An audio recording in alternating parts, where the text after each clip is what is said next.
Assalamu alaykum, hörmətli kuzatuvchilarimiz. Bağa Təkəvki Avto Savda kanalına abunəçilər. Əziz yurttaşlar, bugün 31 oktyabr 2025-ci il Azam bilən savdamız avtomat korobka Style Cobalt oldu. 2025-ci ildə işləb çıxarılan maşınımız 900 km yol basqanədir. Metan qaz, yumşaq balon, çipol, polik həmən orotları qılınğan təyyar avtomobilimizi Hazaras Drujbadan gələn Əsəd Bək ağamıza nağd pula 168 milyon sona verdik. Ağa, razımsınız savdadan? Razıma, rəhmət siləyən 3 şeyəcə olmayan Bağatə kökə savdağa gəlişləri təklif etəmən, savdalarım zor, maşınlarım yaxşı yəni.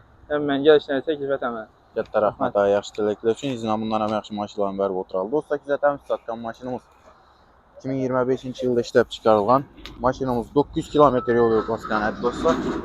Yumşaq balon, qımmatçı folların bonus sifətində bərildi maşınımıza dostlar. Təyyar halətdə avtomobilimiz 2025-ci il işləb çıxarılan metan qazların barədir.